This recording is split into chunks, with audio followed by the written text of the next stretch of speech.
Una de las cosas que se desprenden del aberrante hecho que está protagonizando Alberto Fernández y su expareja, Fabiola Yáñez, y que tiene que ver claramente con los hechos que son de público conocimiento, que son deleznables desde todo punto de vista, más allá de que la justicia deberá expedirse sobre el caso. Te decía que claramente se desprende algo sobre este hecho que tiene que ver con el perfil psicológico de un golpeador, ¿no? De cómo es o qué clic tiene el bocho para que haga lo que haga, ¿no? Eh, ¿Qué es la violencia de género? Digo, ¿qué significa y qué pasa cuando sucede esto en quienes, además, encima desarrollan cargos públicos, ¿no?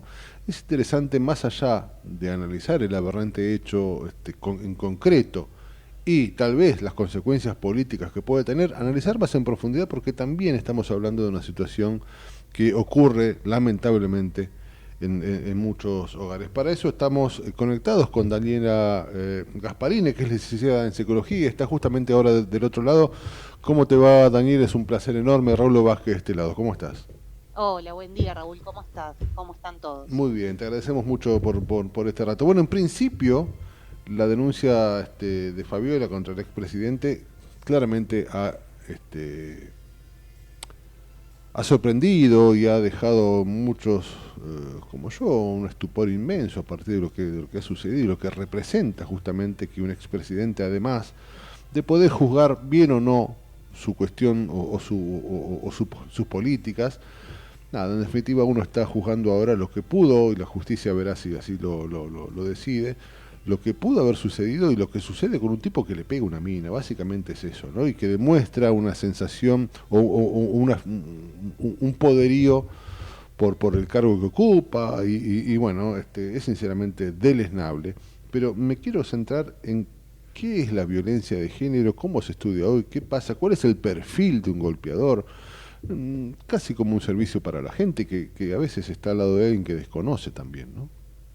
Bueno, para arrancar te agradezco mucho por la nota, me parece muy importante poder hablar de Ujú. estas cosas porque de eso se trata la comunicación responsable y poder aprovechar estos espacios Sin para duda. hacer una sensibilización social Ujú. sobre lo que es la violencia de género, porque muchas veces se confunde la violencia de género como si fuera lo mismo los hechos de violencia de un varón hacia una mujer que de Ujú. una mujer hacia un varón.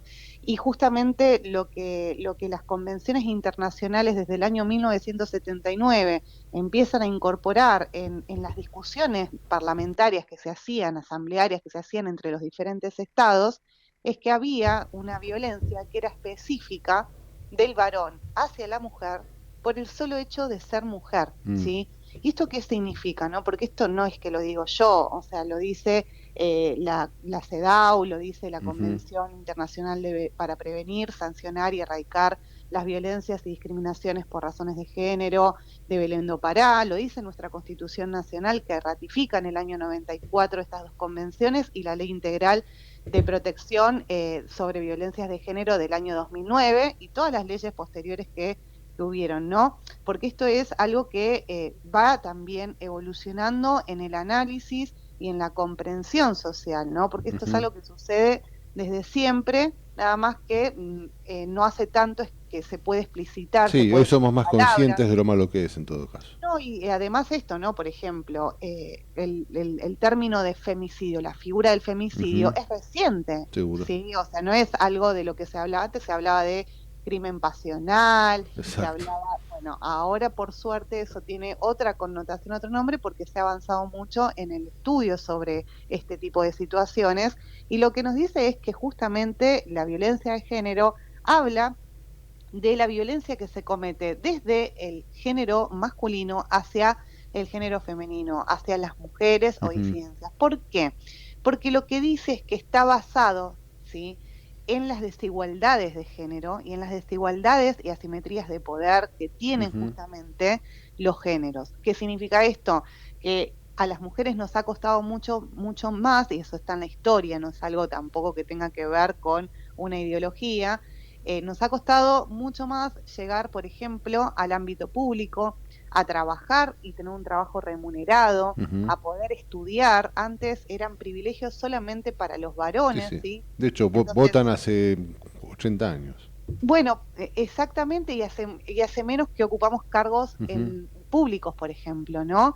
Y todavía está el estigma de que una mujer en un alto mando o un alto cargo algo habrá hecho, por algo habrá ujú. llegado ahí, ¿no? Entonces digo, Es hay un tremendo, sí, montón de sí. cosas que todavía están y son, Están bueno, subyacentes ahí en la y son cultura, ¿no? situaciones, exactamente. Entonces, digo, cuando hablamos de violencia de género, estamos hablando de eso, ¿no? Que lo único que subyace al hecho de violencia es la condición de mujer y la desigualdad que tiene, Ujú, obviamente, eso. Y cuando esto lo podemos traspolar, ¿no? A los altos cargos públicos, ¿no? Las máximas expresiones de poder que puede tener un ciudadano, por ujú. ejemplo, ¿no? Te estoy hablando desde un presidente de la nación a un diputado, un Sí, senador, sí, claro. un intendente, un gobernador, Ujú. sí, que tenemos varios Sí, hay casos uno al preso mismo justamente, sí, tiempo. sí. Entonces, digo, cuando estamos hablando de ese tipo de figuras, estamos hablando de figuras de mucho poder, de máximas expresiones de poder, que están rodeadas de otras expresiones de poder, ¿no? Mm, De jueces, de otros funcionarios, de altos mandos policiales, ¿no? Entonces, las redes que manejan estos varones en esos cargos son redes importantes, ¿no? Digo, estamos hablando de los que ocupan cargos y ejercen violencias de género en diferentes ámbitos, ¿no? ujú, Contra la mujer. Entonces, vos ponete en el lugar de esas mujeres, digo, esas mujeres que son violentadas en el ámbito privado, porque, digo, las mayores estadísticas de violencias de género se dan en el lugar que debería ser el más seguro, ¿no? tal cual. En nuestra casa Ujú, y por parte de nuestras parejas. Entonces es importante también esto tenerlo en cuenta, pero también se dan en los ámbitos laborales, institucionales, educativos, en la vía pública, ujú. y eso también hay que decirlo, ¿no? Entonces, digo, imagínate el nivel de poder, ¿no? Que se representa cuando ya de por sí el hecho de la violencia de género es un crimen de poder, imagínate cuando están ocupando Ujú. lugares de poder, ¿no? Sin duda. Sí, sí, hay una cultura, lamentablemente hay una cultura maltratadora, por decirlo rápido y mal, que claramente hace un poco medio lo que somos, ¿no? Me quiero meter, Daniela, en esto de, digo, yo me imagino, y corregime, pero digo, si bien me imagino que no existe un único tipo de maltratador, me imagino que todos ellos de alguna manera tienen características que claramente los hacen diferentes entre sí, ¿no? Me imagino que uno ha escuchado más de una vez que, bueno, suelen tener una buena imagen pública, que tienes algunos sentimientos de inferioridad y de baja autoestima, que están a veces motivados por el poder y que el poder los coloca claramente en una situación mentirosamente superior sobre la mujer, pero digo, me quedo en esta cuestión que habla inclusive de la hipocresía, el hecho de sentirse o mostrar una imagen pública y después en la intimidad es un golpeador. ¿Cuál es el perfil, si es que hubiera, o algunos tips o algunos ítems que los haga semejantes? ¿Cuál es el perfil de un golpeador? ¿Cómo podemos estar eh, sin darnos cuenta al lado de alguien que puede ser golpeador? ¿Cómo podemos ayudar en eso? Mira, hay algunas características que tienen que ver con, bueno, con situaciones de manejo de poder, Ujú, de dificultades en la autoestima, de incluso hasta situaciones de depresión, ¿sí? Y de poca tolerancia a la frustración, de mm, malos manejos de la ira. Podemos hablar de un montón de cuestiones, incluso podemos hasta armar, si querés, el perfil psicológico de un hombre violento, pero la verdad que sería desinformar, ah, porque si mira, yo a vos te digo, el violento tiene estas características, vos te vas a quedar con eso, te entiendo, ¿entendés? te entiendo. Entonces, y no vamos a estar viendo básicamente la realidad, que la Claro. realidad es que cualquier hombre puede ser un violento y digo, mira, yo te voy a dar un ejemplo. Yo, como psicóloga, te imaginarás, en la UBA tenemos algunos referentes para determinados temas, ¿no? Ujú, Desde Freud hasta profesores de las propias materias de la facultad. ujú, Y había un referente cuando yo estudiaba la carrera sobre abuso sexual infantil. Yo me dediqué muchos años a trabajar con niños, niñas y adolescentes víctimas de abuso sexual infantil y después con víctimas de trata, víctimas de violencia por razones de género, claro. ¿no? Entonces vos tenés como ciertos referentes, ¿no? Bueno, en la Facultad de Psicología de la UBA estudiábamos a Corsi como referente, un Ujú. psicólogo especialista en abusos y maltrato sexual infantil. Bueno, terminó siendo un pedófilo, ¿sí? No, por Sí. Dios.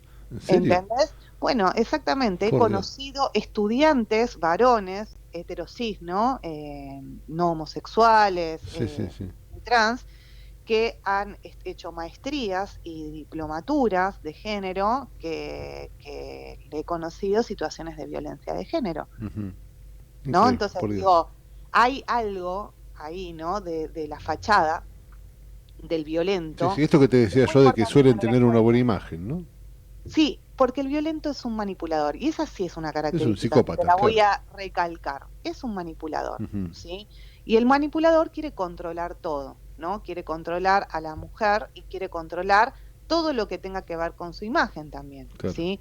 Entonces, por supuesto que va a buscar fachadas para disfrazarse de hombre amable. Ujú.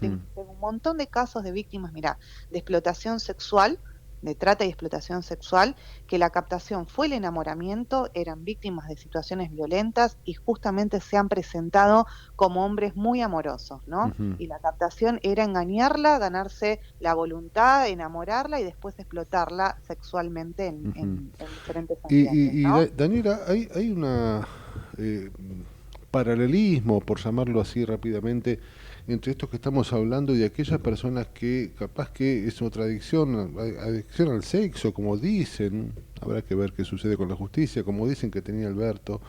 No me quiero meter en la figura de él, pero nos sirve de ejemplo en una de esas. Digo, hay un paralelismo entre el golpeador, el tipo que tiene violencia psicológica y el tipo que detenta poder por sobre otro u otra y la posibilidad de que exista también en su psiquis la adicción al sexo o algo parecido. Mira, una persona violenta, un hombre violento, porque estamos hablando de violencia de género, un hombre violento puede tener diferentes tipos de adicciones, ¿sí? Mm, De hecho, se puede generar la adicción producto de su situación de frustración, de baja autoestima, de depresión. Digo, la depresión generalmente lleva al consumo, por mm, ejemplo, ujú. y el consumo de alcohol, de Sí, sí. estupefacientes, digo, cualquier tipo de adicción y también el consumo de sexo también puede ser Mm, una adicción, ¿no? Digo, el consumo de por sí no es una adicción. O sea, una persona que se toma un vaso de vino no es una persona adicta, no, no, claro, ¿no? claro. Una persona que tiene sexo no es una persona adicta. La adicción te la da la Exacto. cronicidad, bueno, el abuso de ese Ujú, consumo, ¿no? ujú. Y el uso desmedido de ese consumo, esa relación dependiente. Ahora bien, ¿es esto un factor de violencia? No. No. ¿Sí? Ujú. O sea, el violento es violento porque es violento, no porque consuma. Lo que puede hacer el consumo de algunos estupefacientes es actuar como factor desinhibidor, por ejemplo, ¿no? Como también puede decir, las víctimas que consumen son víctimas porque consumen o las hace menos víctimas el consumo porque Claro. las pone No, también en una situación de agresión que también se dijo un montón de cosas. La verdad que no, no, no. esa es una visión totalmente equivocada. Ujú. De hecho, por ejemplo, mi trabajo con muchas víctimas de violencia sexual, ¿sí? Que han pasado por situaciones de explotación, el consumo era para poder aguantar Claro, las claro, claro, situaciones de violencia que estaban expuestas y de violación claro. sexual, ¿no? Entonces, digo, hay un desconocimiento, una ignorancia, y, viste, a veces se escuchan cosas desde un lugar de tanta seguridad que vos decís, bueno, si lo Sí, dice sí. así con tanta seguridad esta Deben persona ser es porque ciertas. debe ser cierta. Y no, y también te digo, te permito poner en discusión lo que estoy diciendo yo, porque yo tengo una formación determinada Ujú. y no significa que sea la verdad. Te Claro. puedo hablar desde la experiencia, desde lo que yo estudié Ujú. y desde la experiencia con este tipo de problemáticas, pero tampoco es la verdad, ¿viste? Entonces, digo, que hablemos de este caso no significa que estemos hablando diciendo, nosotros no estamos condenando a nadie, Ujú. ni victimizando ni revictimizando a nadie. Lo que estamos haciendo es hablar sobre la situación de violencia de género, que es una realidad que existe todos los días en Claramente. nuestro país, en nuestro mundo, y que sufren un montón de Ujú. mujeres a diario, ¿no? Claramente, claramente, así es. Esa era la idea. Daniela Gasparini, te agradecemos muchísimo por esto, que de alguna manera esta cuestión que la denuncia de Fabiola contra nuestro expresidente irrumpe claramente en toda la sociedad y ya, me parece, en algún punto ha puesto sobre el tapete nuevamente esta cuestión que hay que hablarla, hay que analizarla, hay que tenerla presente porque sucede. Así que te agradecemos mucho por este ratito y seguramente en virtud de lo que suceda con esta suerte de novela tan triste y aberrante, tal vez volveremos a convocarte. Te agradecemos mucho. Cuando quieran, y bueno, por supuesto nos queda hablar de todos los tipos y modalidades de violencia, así que Seguro. cuando quieran podemos Dale, charlar me en parece un diferentes buen punto. espacios. Me Bueno, parece un buen punto tener cualquier, claro eso y ver cómo es el mecanismo inclusive de sometimiento que un agresor tiene hacia la sobre todo víctima, la ¿no? violencia psicológica, que es la más, para mí me reinteresa que Dale, podamos charlar, ¿sí? dale, dale. Cualquier situación de violencia de género, por favor, llamar a la línea nacional 144. Por supuesto que sí. Te agradecemos muchísimo. Ha Un sido muy abrazo. amable. Gracias, ¿eh? Muchas gracias a usted. Gracias. Era Daniela Gasparini, licenciada en psicología, especialista en estas cuestiones de género, de las cuales hay que hablar. Y ha quedado cosas en el tintero que seguramente desarrollaremos en un nuevo contacto con la doctora.